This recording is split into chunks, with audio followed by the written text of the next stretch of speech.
It had been more than 2 years since David Ben-Gurion and Yitzhak Ben-Zvi arrived in New York. This hadn't been their plan. They'd come in May 1915, expelled from the Ottoman Empire along with tens of thousands of other Jews as enemy agents by the Ottoman dictator Ahmed Jamal Pasha. Upon arrival in the neutral United States, they received a hero's welcome from Socialist Congressman Meyer London and the local members of the Marxist-Zionist political party Poale Zion. Almost immediately, the party sent Ben-Gurion on a whirlwind tour of local Poale Zion organizations that the party soon came to regret. Ben-Gurion and Ben-Zvi had been clear about their objectives from the moment of their arrival: to establish a Zionist militia that would return to Ottoman Palestine. However, Poale Zion was just as much a trade unionist organization as a Zionist one. Even if they supported the Zionist cause for the sake of others, its members were perfectly happy to remain part of a thriving Jewish American culture, and embraced Poale Zion mainly as a local platform for socialist politics, so Ben-Gurion's bellicose speeches on Palestine fell on deaf ears. He fared slightly better on a second tour that winter, but only due to some entertaining public debates with anti-Zionists from the rival Bund. The young leader of Poale Zion in Milwaukee called him one of the least approachable men I ever knew. Even more bewildering to the Americans was his insistence, shared with Ben-Zvi, that the Zionist movement had a responsibility to rally in support of the Ottoman Empire, the same country that had expelled them, effectively banned the Zionist movement, and was now massacring minority groups by the trainload. At the time, their colleague Yaakov Zerubbabel had arrived in New York after escaping from an Ottoman internment camp, recounting his nightmarish experience to rapt American audiences. To many, it seemed that Jews would soon be on Jamal Pasha's list. Accordingly, most of Poale Zion rallied around fellow exile Peter Rutenberg, who proposed an alliance between the greater Zionist movement and Britain. After all, there was already a British unit of Zionist refugees fighting in Gallipoli. Ben-Gurion and Ben-Zvi continued to oppose such a plan, but they understood the significance of the moment and resigned themselves to the minority. Feeling that the Zionist movement in America suffered from a lack of awareness of what life in Palestine was really like, they instead turned their energy to writing. Between February and June 1916, the two Benim produced Yizkor and Yizkor II, a collection of remembrances profiling members of the socialist paramilitary HaShomer who had died defending Jewish communities against banditry. Both volumes were bestsellers, and they set the Benim up for a much more ambitious project. Splitting his time between his Williamsburg apartment, Poale Zion, and the New York Central Library, Ben-Gurion began work on Eretz Yisrael, Past and Present, a comprehensive guide to Palestine's geography, demography, and Jewish history. Ben-Zvi, now living in Washington, D.C., contributed his own research and writing. It was he who wrote a section hypothesizing that Jews and the Arab peasantry known as Fellahin shared a common Jewish origin. Though, as was often the case with their collaborations, Ben-Gurion took all the credit. It was beginning to look like the Benim would never return to Palestine. While the Great War raged in Europe, America's pre-war immigration laws remained in effect, under which they could remain in the country indefinitely and eventually apply for citizenship. In early 1917, the Russian monarchy was overthrown, inspiring Rutenberg, Zerubbabel, and Poale Zion founder Ber Borochov to return to their native Ukraine while the Benim stubbornly stayed behind. At the same time, Ben-Gurion met and fell in love with Paula Moonweiss, an obstetric nurse, anarchist, and decidedly not a Zionist. Much as they insisted that they would soon return to Palestine, the Benim weren't going anywhere. And that's when the call arrived.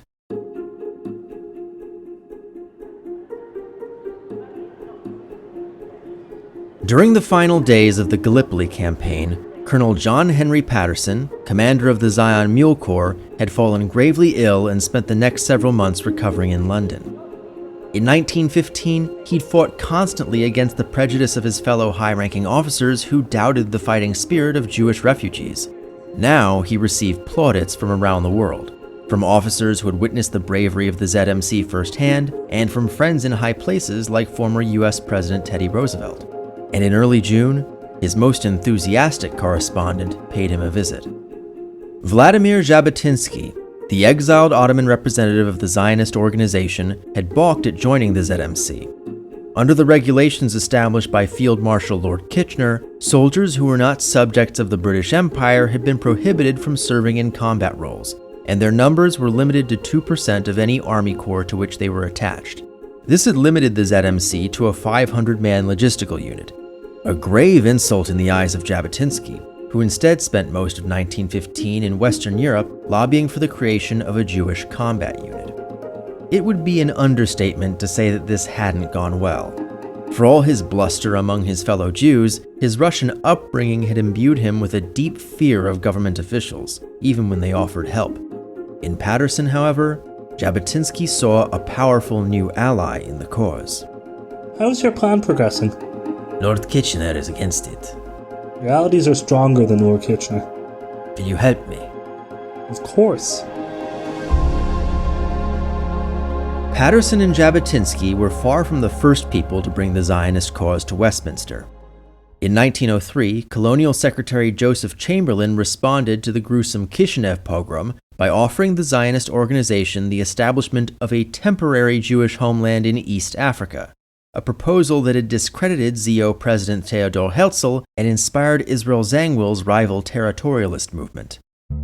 Soon after, a rival of Herzl named Chaim Weizmann immigrated to Britain to teach biochemistry at the University of Manchester, where he soon befriended Prime Minister Arthur Balfour. For a long time, the two men had little to offer each other, but that changed with the outbreak of the war. Just as Britain found itself desperately short of war materiel, Weizmann was making huge breakthroughs in the process of industrial fermentation, leading Minister of Munitions David Lloyd George to recruit Weizmann into the Navy's materials science program. When it came to political philosophy, Weizmann's worldview was a lot closer to Lloyd George than to Balfour, and their relationship proved yet another means for Weizmann to advance the Zionist cause, soon joined by Zionist philosopher and fellow immigrant Ahad Ha'am. Around the same time, Weizmann was approached by Herbert Samuel, the first ever Jewish cabinet member. From the very start of Ottoman involvement in the war, the dissolution of the empire had been a British war aim, albeit a very lofty one, and Samuel quickly drafted up a memorandum hoping to persuade the war cabinet of the benefits of a Jewish homeland in Palestine under British protection. This wasn't entirely well received. Much of Samuel's argument revolved around intangible qualities like prestige or harnessing the power of Jewish ingenuity. His cousin and fellow cabinet member Edwin Montagu denounced the memorandum on the grounds that Palestine had no strategic value. Montagu was also an assimilationist who flatly denied the existence of a Jewish consciousness or culture in the 20th century. Samuel notwithstanding, this was a common attitude among the few Jewish families who had risen to the upper class. And while this dynamic wasn't exclusive to Britain, the nature of the British class system created a perception that Montagu's attitude was more widespread than it really was. It was also more than a little hypocritical given Montagu's willingness to be used as a poster child for Jewish military recruitment. But Montagu was the least of the Zionist movement's problems. From the very start, the war cabinet had been fiercely divided over how best to defeat the Central Powers. The Easterners, led by Lloyd George, preferred targeting Germany's weaker allies, especially the Ottoman Empire, while the Westerners, led by Kitchener, saw a German defeat on the Western Front as Britain's only meaningful objective. By May of 1916, the humiliating defeats at Gallipoli and Kut al-Amara had only reinforced this position, spooking the British out of planning any new offensives against the Ottomans. Even the Sykes-Picot Agreement, in which Britain, France, and Russia planned to partition West Asia, had already become obsolete by the time it was ratified. But just as Jabotinsky and Patterson met, everything started to change. On the 5th of June, Prince Faisal led the Arabs of Hejaz in an open revolt against the Ottomans. The very same day, Lord Kitchener was killed when his ship was struck by a German mine, kicking off a massive reshuffle of the cabinet that left Lloyd George as Prime Minister, eliminated the military regulations that had hobbled the Zion Mule Corps, and put the Eastern strategy back on the table. The Zionist fortunes didn't change overnight. For all his enthusiasm for a Jewish home in Palestine, Samuel viewed the creation of a Jewish fighting force mainly as a tool by which to recruit illegal Jewish immigrants from the slums of Whitechapel, which he attempted by threatening to deport them back to the Russian Empire if they didn't enlist. It probably goes without saying, But this was a bad look, and it didn't work. Jabotinsky and Patterson had a different plan. It was time to call Trumpeldor.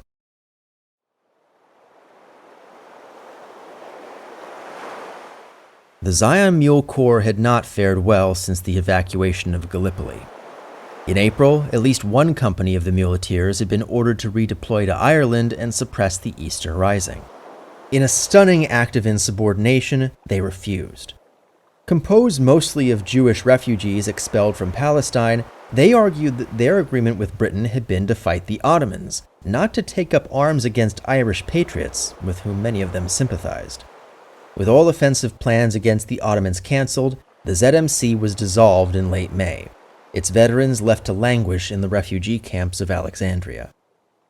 Barely over a month later, Captain Josef Trumpeldor, the ZMC's anarchist former XO, received a telegram from Jabotinsky urging him to come to London.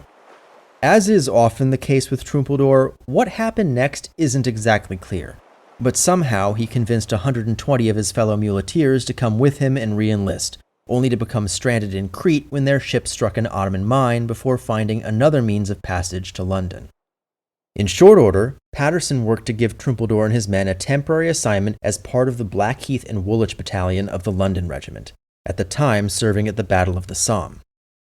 Now, in a previous video, I said that Trumpeldor and company joined them on the Somme, but I was wrong.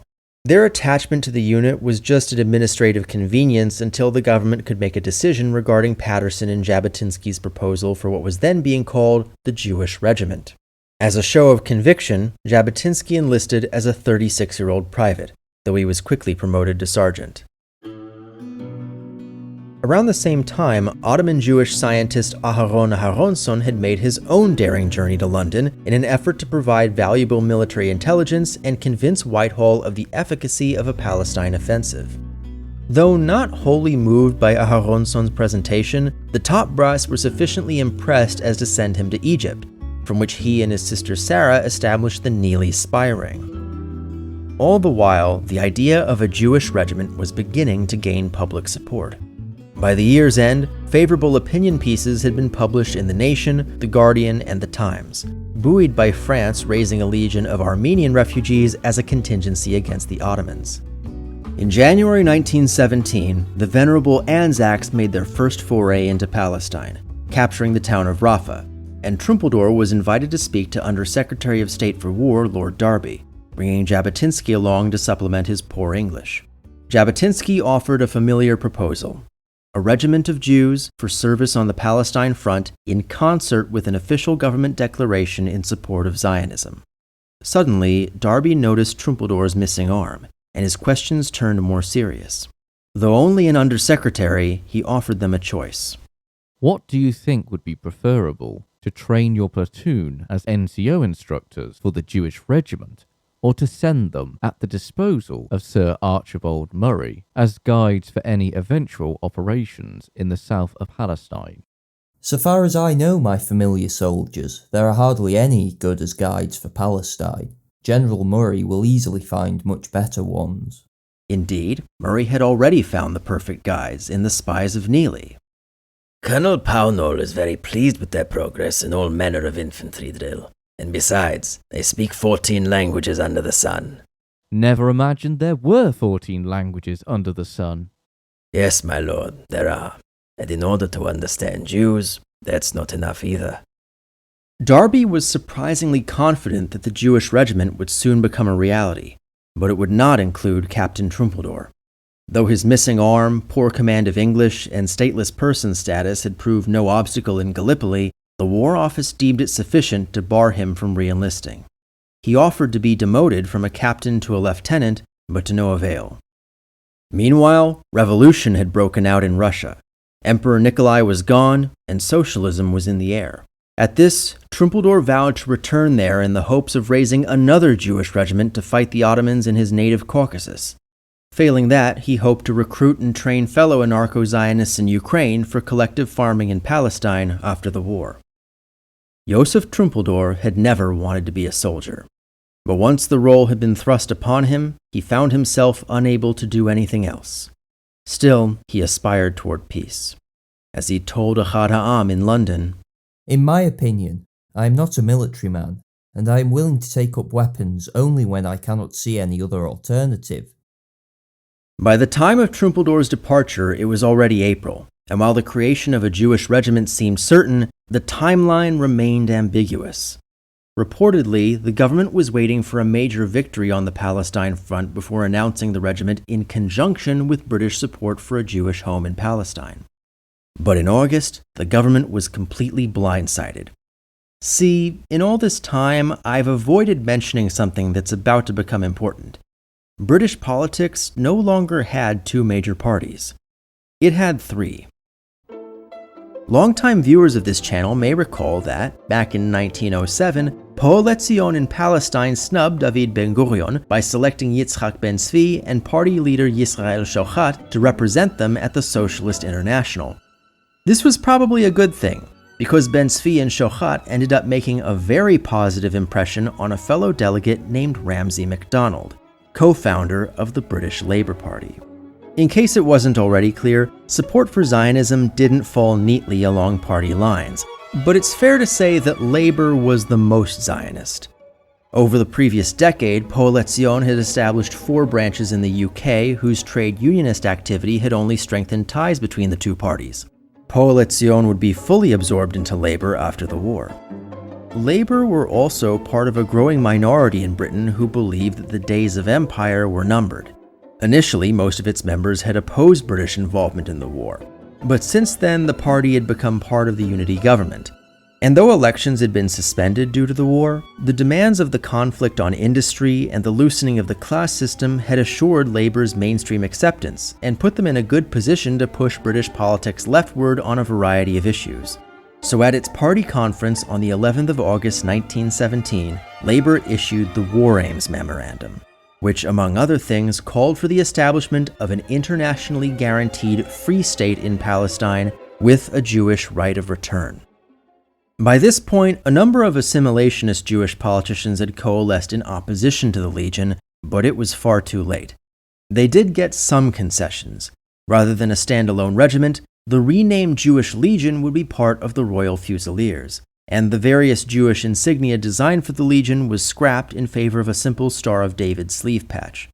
But that's all the assimilationists would get, as on the 23rd of August, the War Office put out the call, Poale Zion London alerted its affiliates around the world, and the race was on. At this point, it's probably wise to take a look at the situation on the Palestine front. Unfortunately, it had barely moved since the initial advance on Rafah. Despite intelligence reports by Neely recommending a flanking maneuver, the Egyptian Expeditionary Force under General Archibald Murray had repeatedly attempted to take the Ottomans and their allies head-on at Gaza with predictable results. The EEF's fortunes finally began to change with the onset of summer. In late June, Murray was replaced by General Edmund Allenby, who favored a bolder approach in accord with Neely's intel. By this time, the United States had entered the war, and though they'd specifically avoided declaring war on the Ottoman Empire, their involvement forced Germany to begin withdrawing their forces in Palestine for redeployment in Europe. On the 6th of July, the Arabs of Hejaz converged with the British at Aqaba, and on the 11th of August, the War Cabinet gave Allenby the go-ahead to plan his attack. Whitehall had begun to worry that the deteriorating situation in Russia would enable the Ottomans to move men and resources from the Caucasus to other fronts, and rightly so. Only a month earlier, Field Marshal Erich von Falkenhayn had diverted the newly established Yildirim army group from Mesopotamia to the defense of Palestine. Allenby's mandate was clear, to capture Jerusalem by Christmas. But he too would need extensive reinforcements, delaying any serious action to late October. By that time, Jamal Pasha had uncovered Neely. Its co-leader Sarah Aharonson had already committed suicide in Ottoman custody, and the other operatives were steadily being hunted down. But Neely had successfully completed its mission, mapping out Ottoman targets for aerial bombing and strategic objectives for the Allied ground forces. While it was imperative that the Ottomans expect another attack at Gaza, the bulk of the EEF would instead take Beersheba, whose network of underground reservoirs was essential to the second phase of Allenby's advance. Thanks to Neely, the EEF was also aware that Beersheba lacked anti-cavalry defenses. So on the 31st of October, as the initial attack stalled, the Anzac Light Horse regiments, which were neither trained nor properly armed for fighting on horseback, improvised a massive cavalry attack using their bayonets as swords until a gap was found in the Ottoman trenches, forcing the enemy out of the city just before nightfall. The following day, Allenby himself participated in a third attack on Gaza, only intending to preempt a counterattack on Beersheba, but instead driving the Yildirim army group into a full-blown retreat. On the strength of these victories, Foreign Secretary Arthur Balfour wrote to the Zionist Federation of Great Britain and Ireland with the following statement for publication. His Majesty's government view with favor the establishment in Palestine of a national home for the Jewish people, and will use their best endeavors to facilitate the achievement of this object, it being clearly understood that nothing shall be done which may prejudice the civil and religious rights of existing non-Jewish communities in Palestine, or the rights and political status enjoyed by Jews in any other country. Over the next 2 weeks, the Ottomans ordered a fighting retreat up the coast. On the 16th of November, the New Zealand Mounted Rifles accepted the surrender of the Ottoman garrison in Jaffa, finding much of the town and all of neighboring Tel Aviv deserted. Back in April, Jamal Pasha had ordered the evacuation of the local Jewish population in what was probably a failed effort to liquidate the Yishuv in much the same manner as the Armenians. With the city's capture, many Jews who had gone into hiding finally returned to their homes. However, most of the Ottoman forces had simply retreated north of the Yarkon River, keeping Jaffa within artillery range and preventing supply ships from safely using its harbor until a mostly Scottish force, supported by naval artillery, constructed a series of pontoon bridges across the river to attack their artillery positions and force them into a further retreat. Allenby, meanwhile, turned the bulk of his forces towards Jerusalem. After extensive fighting over Nebi Samuel to the north, the Ottomans staged an overnight retreat under cover of a winter storm, and on the morning of December 9th, Jerusalem's mayor, priests, rabbis, and imams came out to surrender. Almost immediately, dozens of the city's young men offered their services in the Jewish Legion. On the 2nd of February 1918, the Jewish Legion of the Royal Fusiliers made their debut in a parade through Whitechapel and the City of London, though the men seen that day made up only one battalion, the 38th, made up mostly of ZMC veterans, British volunteers, and illegal immigrants from the East End. Behind the scenes, 92 Ottoman Jewish soldiers and officers had already defected in order to join the Legion, soon followed by 50 volunteers from Coalizione Argentina. It wasn't until the 21st of February that the War Cabinet authorized recruitment to the Legion in North America. Ultimately, the U.S. provided the largest share of legionnaires, with Coalizione Cleveland seeing off the first round of American volunteers. By this point, the U.S. had already instituted conscription, but many had yet to be called up, and the U.S. Army made allowances for those who wished to transfer. Altogether, over 5,600 men served in the Jewish Legion. 1,900 Americans, 1,800 Ottoman Jewish refugees and defectors, 1,600 Britons and illegal immigrants to Britain, 300 Canadians, 50 Argentines, 1 Frenchman, and 1 Australian. Together, they comprised 5 battalions of the Royal Fusiliers, the 38th under Colonel Patterson, the 39th under Australian Colonel Eliezer Margolin, who had actually lived in Palestine as a teenager, the 40th under Colonel Fred Samuel, and the 41st and 42nd Depot Battalions under Colonel Joseph Miller, with Scottish Rabbi Leib Isaac Falk serving as chaplain. After years of insisting on allegiance to the Ottoman Empire, the Benim finally conceded that if there was to be a Jewish home in Palestine, it would be as part of the British Empire. Yitzhak Ben Zvi enlisted almost immediately, but Ben-Gurion dithered. In early December, he and Paula had eloped, and she was now pregnant with their first child. No one could blame him for staying in the U.S. for the rest of his life. But astonishingly, he enlisted in the 40th Battalion that April. The North American volunteers mustered at Fort Edward, Nova Scotia for basic training before an extended journey across the Atlantic and Europe. Almost immediately upon their arrival in Egypt, Corporal Ben-Gurion contracted acute dysentery and spent the rest of the war in hospital. The 38th Battalion arrived in late February to a hero's welcome, with Patterson putting out an official call for local volunteers to join the Legion. In Jaffa and Tel Aviv alone, Dov Hoz began training 1,500 volunteers, including 500 girls. Allenby, ever the realist, was baffled that anyone would want to join the war of their own volition, but his concerns were elsewhere. While the capture of Jerusalem had been a tremendous propaganda success, the Ottomans' fighting retreat had denied Allenby the more substantive goal of strategic encirclement. The conclusion he drew from the experience is that his plans hadn't been ambitious enough, and so the EEF spent most of 1918 building up for an even bigger offensive. But an attack on the scale he envisioned would require the full cooperation of Prince Faisal and the Arabs on his eastern flank. And shortly after seizing power in Russia, the Bolsheviks had publicized the Sykes-Picot Agreement, revealing previous intentions by the Allies to carve up West Asia amongst themselves. As I said earlier, this agreement had basically been dead as soon as it was made, but since the opening of the Palestine front, it had been an open question for EEF intelligence officer T.E. Lawrence, now serving as an advisor to Prince Faisal. After the fall of Aqaba, Lawrence offered a compromise. While the Allies would take territory on the Levantine coast, the Arab rebels would advance northward in order to maximize their claim on the interior. Allenby agreed with this strategy, even planning to orchestrate situations in which his own forces would enable the Arabs to enter major cities unassisted and assert their sovereignty over the area. Filling the gap between the Allies and the Arabs was a motley collection of Australians, New Zealanders, Indians, and Caribbeans under Kiwi General Edward Chater, and it was here that the Jewish Legion made its debut. After a month patrolling the Ottoman line at the village of Abwain, Patterson's 38th Battalion was transferred into the extreme summer heat of the lower Jordan Valley, where they were joined by Colonel Margolin with the 39th and later the 40th. Conditions were appalling. Patterson suspected that GHQ had directed Black, Jewish, and Indian units to this section of the front in the misapprehension that they would have a higher tolerance for the extreme temperatures.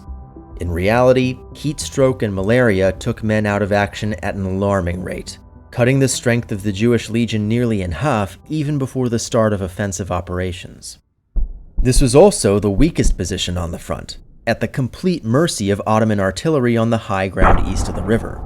And that's exactly what Allenby wanted. Throughout the summer, the EEF began driving large numbers of troops into the Jordan Valley during the day before bringing them back to Jerusalem at night, giving the Ottomans the impression of a massive buildup to cross the Jordan and take Amman, which was technically true. Allenby had attempted to take Amman in March, and it was essential to wresting the Hejaz Railway fully out of Ottoman control, creating a firm link between Faisal and the Allies. But it wasn't to be the main attack. Thanks to Aharon Aharonson and Neely, Allenby was fully aware of the paucity of Ottoman defenses on the coast, which were to be the first target of his massive new offensive, the Battle of Megiddo. In the days leading up to the offensive, Lawrence and the Arabs attacked railways, supply depots, and telegraph lines, severing communications between Palestine and Damascus. On the 19th, 4 RAF squadrons finished the job by bombing the railways and telephone exchanges at Nablus, Afula, and Tulkarm, cutting the 7th and 8th Armies off from Yildirim GHQ. And at 4:30 a.m., the EEF began their advance on a 26-kilometer front spanning the entire Sharon Plain and the Judean foothills. By the day's end, they'd captured Tabsor, Tulkarm, and Arara with its strategic pass. By dawn on the 20th, they'd entered the Jezreel Valley at the eponymous Megiddo, and by that day's end, they'd taken GHQ in Nazareth and the railway line at Jenin, cutting off the Ottomans' main escape route. British and Australian planes harassed Ottoman troops as they tried to escape by train, and by the 21st, they'd taken Beisan.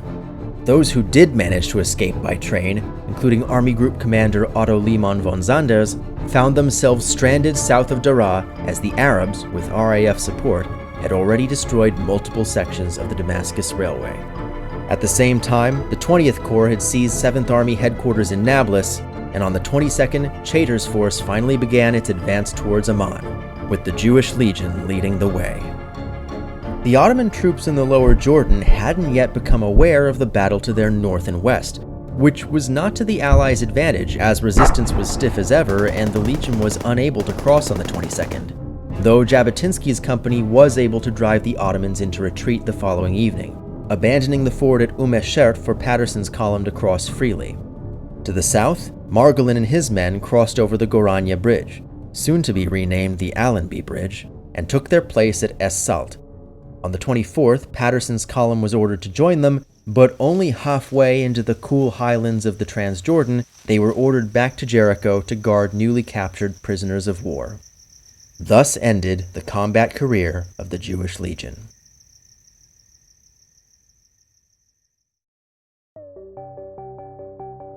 The battle continued in the north. On the 23rd, Indian forces from Jodhpur and Mysore captured Haifa. By the 25th, the Allies had taken Acre, Tiberias, and Samach, encircling almost the entire 7th and 8th armies. By the day's end, all of them had either surrendered or been killed. And by the 27th, all of Palestine was in Allied hands. In Damascus, Field Marshal Zanders ordered a full-scale retreat to Aleppo, leaving Major General Mustafa Kemal Pasha to organize 6,000 survivors from the 7th and 8th armies into a rearguard. Over the same period, the Allies had made a massive breakthrough on the Macedonian front, leading Bulgaria to surrender to Allied occupation on the 29th. The Ottoman Empire was surrounded, and the road to Aleppo lay open. On the 1st of October, British, Australian, and Indian forces captured Damascus before handing civil authority over to Faisal, who declared the independence of the Arab Kingdom of Syria, a constitutional monarchy with Damascus as its capital and himself as king. This development arrived to the shock and dismay of French Prime Minister Georges Clemenceau, who was set on pressing his country's claims under the Sykes-Picot Agreement, but that's a story for another time. On the 25th of October, the local population of Aleppo rose up in support of the Arabs, compelling Kemal Pasha to evacuate and make a last stand at Haritan lest the Allies enter the Turkish heartland of Anatolia. And on the 30th, the Ottomans signed the Armistice of Mudros, surrendering all garrisons outside Anatolia and allowing the Allied occupation of the Dardanelles and Bosporus. But what of the three pashas, the triumvirate of dictators who had ruled the empire since before the war? For them, I'll give a short summary. Following the Battle of Megiddo, Ahmed Jamal Pasha, the Butcher of Palestine, began massacring Arabs in rage over his defeat before joining the other pashas in Constantinople. While all of this had been going on in Syria, Minister of War Ismail Enver Pasha had been leading his own reign of terror against the Armenians in the Caucasus as part of his pan-Turanist idea of creating a new empire uniting the Turkic homelands of Asia. But facing certain defeat, Prime Minister Mehmed Talat Pasha resigned. Jamal Pasha resigned soon after, while Enver was fired. Knowing what awaited them in defeat, the three pashas and many other cabinet members fled the country. They were later indicted and sentenced to death in absentia for corruption, abuse of power, war profiteering, and multiple counts of genocide. However, they would not escape justice. In 1920, the Armenian Revolutionary Federation launched Operation Nemesis, a plot to hunt down and kill all persons condemned for the Armenian genocide. On the 15th of March 1921, Talat Pasha was assassinated in Berlin by Soghomon Tehlirian. On the 25th of July 1922, Jamal Pasha was assassinated in Tbilisi by Stepan Zaghighian and Bedros Boghossian. And on the 4th of August 1922, Enver Pasha was killed in battle against the Red Army in Central Asia. But that was in the future. For now, the impossible had been achieved. A Jewish home in Palestine under British protection alongside an independent Arab kingdom. The fight against the Ottomans had ended and the Third Aliyah had begun. But the war wasn't over yet.